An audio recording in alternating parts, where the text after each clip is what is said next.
ಒಂದು breaking news ಬರ್ತಾ ಇದೆ, ಬನ್ನಿ ನೋಡೋಣ.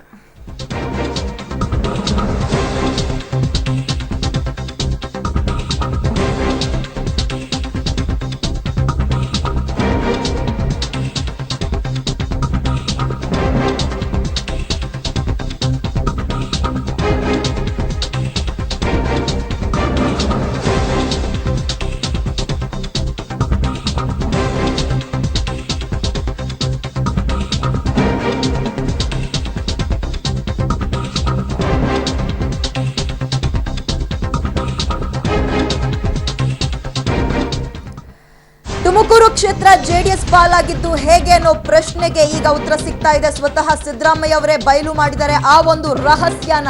ಹಾಗಾದ್ರೆ ಏನು? ಮೈಸೂರಲ್ಲಿ ಕಾಂಗ್ರೆಸ್ಗೆ ಹೆಚ್ಚು ಶಕ್ತಿ ಇದೆ, ಹೀಗಾಗಿ ತುಮಕೂರನ್ನ ಅವರಿಗೆ ಬಿಟ್ಕೊಟ್ವಿ ಅಂತ ಹೇಳ್ತಾ ಇದ್ದಾರೆ. ಮಂಡ್ಯದಲ್ಲಿ ಹಾಲಿ ಸಂಸದರು ಅವರೇ ಇದ್ರು, ಹಾಗಾಗಿ ಅದು ಬಿಟ್ಕೊಟ್ವಿ ಅಂತ ಹೇಳ್ತಾ ಇದ್ದಾರೆ. ಟ್ವಿಟರ್ ಲೈವ್ ನಲ್ಲಿ ಮಾಜಿ ಸಿಎಂ ಸಿದ್ದರಾಮಯ್ಯ ಈ ರೀತಿಯಾಗಿ ಸೀಟ್ಗಳ ಮಾತಾಡಿದ್ದಾರೆ.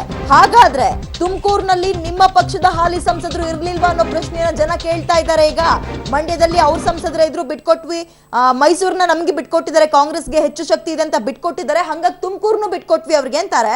ಹಾಗಾದ್ರೆ ತುಮಕೂರಿನಲ್ಲಿ ಯಾರೀ ಸ್ವಾಮಿ ಇದ್ರು? ಹಾಲಿ ಅಂದ್ರೆ ನಿಮ್ಮ ಪಕ್ಷದ ಹಾಲಿ ಸಂಸದರೇ ಇರ್ಲಿಲ್ವಾ ಅನ್ನೋ ಪ್ರಶ್ನೆಯನ್ನ ಮಾಡ್ತಾ ಇದ್ದಾರೆ. ಹಾಗಾದ್ರೆ ಮಂಡ್ಯಕ್ಕೊಂದು ನ್ಯಾಯ, ತುಮಕೂರಿಗೊಂದು ನ್ಯಾಯ ಅನ್ನೋ ಪ್ರಶ್ನೆಯನ್ನ ಕೂಡ ಈಗ ಜನ ಕೇಳ್ತಾ ಇದ್ದಾರೆ. ಮಂಡ್ಯದಲ್ಲಿ ಅವರು ಸಿಟ್ಟಿಂಗ್ ಮೆಂಬರ್ ಇದ್ರು, ಜೆಡಿಎಸ್ ನ ಸಿಟ್ಟಿಂಗ್ ಮೆಂಬರ್ ಇದ್ರು, ಬೈ ಎಲೆಕ್ಷನ್ ಅಲ್ಲಿ ಗೆದ್ದಿದ್ರು, ಅದ್ರ ಹಿಂದೆನೂ ಸಾಮಾನ್ಯ ಚುನಾವಣೆಯಲ್ಲೂ ಕೂಡ ಗೆದ್ದಿದ್ರು. ಹಾಗಾಗಿ ಅವರು ಜೆಡಿಎಸ್ ನವರು ಸ್ವಾಭಾವಿಕವಾಗಿ ಅದನ್ನು ಕೇಳಿದ್ರು, ಅವರಿಗೆ ಬಿಟ್ಟುಕೊಡ್ಬೇಕಾಗಿ ಬಂತು. ಇಲ್ಲಿ ತುಮಕೂರಿನಲ್ಲಿ ಅವರು ಮೈಸೂರು ಮತ್ತು ಮಂಡ್ಯ ಎರಡರಲ್ಲಿ ಒಂದು ಬೇಕು ನಮಗೆ ಅಂತ ಅವರು ಒತ್ತಾಯ ಮಾಡಿದರು ಜೆಡಿಎಸ್ನವರು. ನಾನು ಮೈಸೂರಿನಲ್ಲಿ ಜೆಡಿಎಸ್ಗೆ ಬಿಟ್ಕೊಡಕ್ ಸಾಧ್ಯ ಇಲ್ಲ. ಕಾರಣ ಯಾಕಪ್ಪ ಅಂತಂದ್ರೆ ಕಾಂಗ್ರೆಸ್ಗೆ ಹೆಚ್ಚು ಅವಕಾಶ ಇದೆ ಗೆಲ್ಲಲಿಕ್ಕೆ ಅಂತಕ್ಕಂಥದ್ದು ಒಂದು ವಾದ. ಇಂದಿನ ಪರ್ಫಾರ್ಮೆನ್ಸ್ ನೋಡಿದ್ರೆ ಕಾಂಗ್ರೆಸ್ ಹೆಚ್ಚು ಸಾರಿ ಗೆದ್ದಿದೆ ಅಂತಕ್ಕಂಥದ್ದು.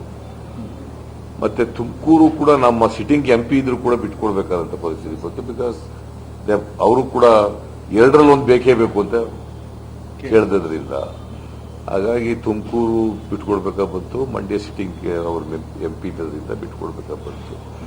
ಅಲ್ಲಿ ಸ್ವಲ್ಪ ಹೆಚ್ಚಿನ ಡೀಟೇಲ್ಸ್ ನಮ್ಮ ಪ್ರತಿನಿಧಿ ಸುಖೇಶ್ ಕಡೆಯಿಂದ. ಸುಖೇಶ್, ಮಂಡ್ಯದಲ್ಲಿ ಹಾಲಿ ಸಂಸದರು ಇದ್ರು, ಹಂಗಾಗಿ ಅವ್ರಿಗೆ ಬಿಟ್ಕೊಟ್ವಿ, ಸರಿ. ಹಾಗಾದ್ರೆ ತುಮಕೂರಿನಲ್ಲಿ ಅವರದೇ ಪಕ್ಷದ ಹಾಲಿ ಸಂಸದರು ಇರ್ಲಿಲ್ವಾ? ಜನ ಕೇಳ್ತಾರಲ್ವಾ ಸುಖೇಶ್ ಈ ಪ್ರಶ್ನೆನ?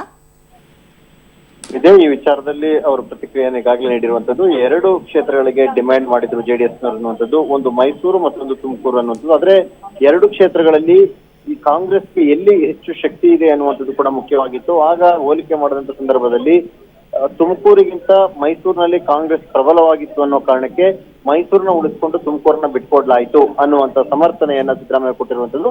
ಅದೇ ಕಾಂಗ್ರೆಸ್ ವಲಯದಲ್ಲಿ ಸಾಕಷ್ಟು ದೊಡ್ಡ ಮಟ್ಟದ ಚರ್ಚೆಗೆ ಮತ್ತು ಮುದ್ದಹನುಮೇಗೌಡರ ಬಂಡಾಯಕ್ಕೆ ಕೂಡ ಹಿಂದೆ ಕಾರಣವಾಗಿತ್ತು. ಕೊನೆ ಗಳಿಗೆಯಲ್ಲಿ ಸಿದ್ದರಾಮಯ್ಯನವರು ಮೈಸೂರನ್ನ ಉಳಿಸಿಕೊಳ್ಳಲಿಕ್ಕಾಗಿ ತುಮಕೂರನ್ನ ಬಿಟ್ಟುಕೊಡುವಂತ ರೀತಿಯಲ್ಲಿ ಹೈಕಮಾಂಡ್ ಲೆವೆಲ್ ಅಲ್ಲಿ ತಮ್ಮ ಕೈಚಳಕವನ್ನು ತೋರಿಸಿದ್ರು ಅನ್ನುವಂಥದ್ದು ಹಿಂದೆ ಕಾಂಗ್ರೆಸ್ ವಲಯದಲ್ಲಿ ಕೇಳಿ ಬಂದ ಆರೋಪ ಕೂಡ ಆಗಿತ್ತು. ವಿದ್ಯಾ, ಸುಖೇಶ್, ಜನ ಖಂಡಿತವಾಗ್ಲೂ ಕೇಳ್ತಾರೆ, ಹಾಗಾದ್ರೆ ಮಂಡ್ಯಕ್ಕೊಂದ್ ನ್ಯಾಯ, ತುಮಕೂರಿಗೊಂದ್ ನ್ಯಾಯ ಮಾಡ್ಕೊಡ್ತೀರಾ ಸ್ವಾಮಿ ನೀವು ಹಾಗಾದ್ರೆ ಅಂತ? ಖಂಡಿತ ಜನ ಕೇಳ್ತಾರೆ ಅನ್ನೋದಕ್ಕಿಂತ ಪಕ್ಷದ ಮಟ್ಟದಲ್ಲಿ ಇದು ಎಷ್ಟು ಮಟ್ಟಿಗೆ ಅಂತ. ಯಾಕಂತಂದ್ರೆ ಮೈಸೂರಿನ ವಿಚಾರ ಬರುತ್ತೆ, ಮಂಡ್ಯದ ವಿಚಾರ ಅಂತಂದ್ರೆ ಇಲ್ಲಿ ತುಮಕೂರನ್ನ ಕೊನೆಗಳಿಗೆಯಲ್ಲಿ ಸಿಟ್ಟಿಂಗ್ ಎಂಪಿಯನ್ನ ಬಿಟ್ಕೊಟ್ಟಂಥದ್ದು ಎಷ್ಟು ಮಟ್ಟಿಗೆ ಸರಿ ಎನ್ನುವಂಥದ್ದು ಪಕ್ಷದ ಆಂತರಿಕ ವಿಚಾರದಲ್ಲಿ ನಾಯಕರುಗಳ ಮಟ್ಟದಲ್ಲಿ ನಡೆದಂತ ಸ್ವಪ್ರತಿಷ್ಠೆ ಬಹುಶಃ ಇಲ್ಲಿ ಇಷ್ಟೆಲ್ಲ ಬೆಳವಣಿಗೆಗಳಿಗೆ ಕಾರಣವಾಗಿತ್ತು ಅನ್ನುವಂಥದ್ದು ಕಾಂಗ್ರೆಸ್ ವಲಯದಲ್ಲಿ ಚರ್ಚಿತವಾಗ್ತಿರುವಂತಹ ವಿಚಾರ. ಸಹಜವಾಗಿ ಬಹಿರಂಗವಾಗಿ ಬಂದಂತ ಪ್ರಶ್ನೆಗೆ ತಮ್ಮದೇ ಆದ ದಾಟಿಯಲ್ಲಿ ಸಿದ್ದರಾಮಯ್ಯ ಸಮರ್ಥನೆಯನ್ನ ಮಾಡಿಕೊಂಡಿದ್ದಾರೆ. ವಿದ್ಯಾ, ಥ್ಯಾಂಕ್ ಯು ಸುಖೇಶ್ ತಮ್ಮೆಲ್ಲ ಮಾಹಿತಿಗೆ.